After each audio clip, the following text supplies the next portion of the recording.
আসসালামু আলাইকুম প্রিয় এইচএসসি শিক্ষার্থী ভাই বোনেরা, আশা করি সকলে আল্লাহর রহমতে অনেক অনেক ভালো আছো। সো আজকে তোমাদের সাথে এইচএসসি যারা পরীক্ষার্থী রয়েছে বা পরীক্ষা দিবা তাদের রুটিনটা কিভাবে তৈরি করবা, আজকের এই ভিডিওতে আমি সেইটি তোমাদের সাথে আলোচনা করার চেষ্টা করব। অর্থাৎ এই রুটিনটার মধ্যে তোমার নিত্য প্রয়োজনীয় যে পড়াশোনার সেই পড়াশোনাটুকু থাকবে এবং তোমার শরীরটা কিভাবে চর্চা করবা, পড়াশোনাও করবা এবং পরীক্ষায় ভালো রেজাল্টও করতে পারবা, তার পাশাপাশি শরীরটা সুস্থ রাখবা। এখানে দেখতে পাচ্ছ সকাল। সো আমাদের সকাল শুরু হয় 5টা থেকে 5:30টার মধ্যে, যখন আমরা ঘুম থেকে উঠি এবং আমাদের প্রার্থনা করা উচিত, অর্থাৎ নামাজ পড়া উচিত। যারা মুসলিম আছেন তাদের জন্য নামাজ পড়া উচিত, আর অন্য ধর্মগুলো তাদের নিজস্ব যে প্রার্থনা রয়েছে সেই প্রার্থনাগুলো করে নেবেন 5টা থেকে 5টা 30। জাস্ট এগুলো একটু নোট করে রাখেন বা একটা রুটিনের মতো তৈরি করে রাখেন, যেটা আপনার জন্য খুবই গুরুত্বপূর্ণ। এবারে 5টা 30 থেকে 7টা কঠিন যে বিষয়গুলো রয়েছে সেই বিষয়গুলো পড়ুন, যেমন পদার্থবিজ্ঞান, তারপর রসায়ন, আইসিটি, গণিত ইত্যাদি। তারপরে আপনি বায়ু নিষ্কাশন যেটা রয়েছে এটা করে নিন, বাথরুম যে টয়লেটগুলো রয়েছে সেই টয়লেটটা করে নিন এবং হালকা একটু বিশ্রাম নিয়ে নিন। ওকে, জাস্ট এই পয়েন্টগুলো নোট করে রাখো 5টা 30 থেকে 7টায় কঠিন যে বিষয়গুলো, কারণ সকালে যে সেই ব্রেনটা ক্লিয়ার থাকে এবং যে কঠিন বিষয়গুলো সেই বিষয়গুলো খুব সহজে আয়ত্ত করা যায়।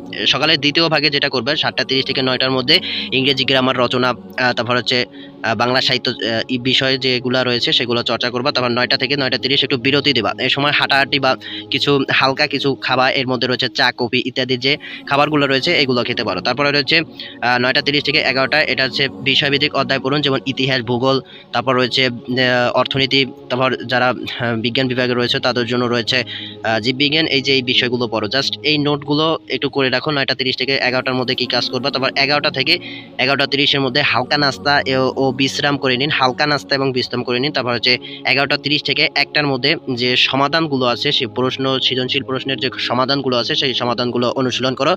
এবং দুপুর বেলায় রয়েছে 1টা থেকে 2টা, এটা হচ্ছে দুপুরের খাবার এবং বিশ্রাম করে না। এবং দুপুরের নামাজটাও এখানে আমার অ্যাড করা উচিত ছিল, বাট অ্যাড করা হয়নি। জাস্ট দুপুরে তুমি নামাজটা পড়ে নিবে যদি তুমি মুসলিম হয়ে থাকো। তাহলে 2টা থেকে 2টা 30 সাধারণ জ্ঞান এবং ক্রিয়েটিভ স্কিলগুলো ডেভেলপ করো, অর্থাৎ তোমার যে জেনারেল নলেজগুলো রয়েছে, আউট নলেজ যেটাকে বলে, সেটা তুমি ডেভেলপ করার চেষ্টা করো। তারপর হচ্ছে 3টা থেকে 3টা 30-এ একটু বিরত নাও। জাস্ট প্রতিদিন একেবারে সারাদিন যদি বই পড়ো তাহলে তোমার কোনো কিছুই হবে না। জাস্ট একটু পড়তে হবে, একটু বিরতি দিতে হবে। 3টা থেকে 3টা 30-এর মধ্যে একটু বিরতি দেয়, এর মধ্যে তুমি গান শুনতে পারো, হাঁটাহাঁটি করতে পারো বা যে কোনো ধরনের গল্পের বই পড়তে পারো। তারপর বিকেলে 3টা 30 থেকে 5টা বিগত সালের বোর্ড কোশ্চেন, যে বিগত সালের বোর্ড কোশ্চেনগুলো আছে সেই বোর্ড কোশ্চেনগুলো সমাধান করার চেষ্টা করো। তারপর 5টা থেকে 5টা 30-এর ভিতরে রয়েছে শরীর চর্চা করুন, একটু বিকেলে হাঁটাচলা করুন এবং নাস্তা খান ইত্যাদি।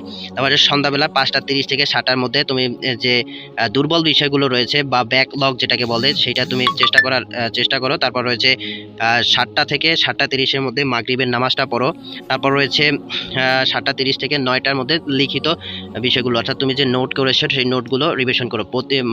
তুমি প্রতিদিন যে পড়াটা পড়বা সেই পড়াটা নোট যেটা করবা, নোট তো করা উচিত, জাস্ট নোট করতেই হবে, অবশ্যই নোট করতে হবে। নোট করার পর যে নোটগুলো করবা সেই নোটগুলো তুমি প্র্যাকটিস করবা এই তোমার 7টা থেকে 9টার মধ্যে। এবং 9টা 30 থেকে রাতের 9টা থেকে 9টা 30-এর মধ্যে রাতের খাবারটা সেরে নাও। এবং 9টা 30 থেকে 10টা 30-এর মধ্যে মক টেস্ট বা সৃজনশীল অনুশীলন করো। তারপর রয়েছে 10টা 30 থেকে 11টা এবং পরবর্তী দিনের পরিকল্পনা তুমি নিয়ে তারপর 11টা থেকে 5টা পর্যন্ত ঘুমাও।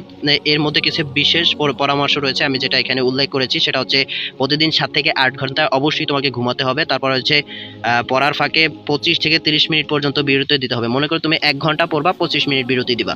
জাস্ট তারপর হচ্ছে শরীর চর্চা এবং হালকা বিনোদন সময় দিন। তারপর প্রয়োজনীয় অনুশীলনগুলো রুটিন করে। জাস্ট এই যে লেখাগুলো আমি তোমাদের সাথে উপস্থাপন করলাম, বা রুটিনটা উপস্থাপন করলাম, সেই রুটিনটা আমি এই ভিডিওর কমেন্ট বক্সে বা ডেসক্রিপশন বক্সে এই রুটিনটা দিয়ে দেবো। তোমরা চাইলে খুব সহজেই কিন্তু সেখান থেকে তুলে নিতে পারো এবং সুন্দর একটা রুটিন তৈরি করে তুমি তোমার পড়ার টেবিলের পাশে রাখতে পারো।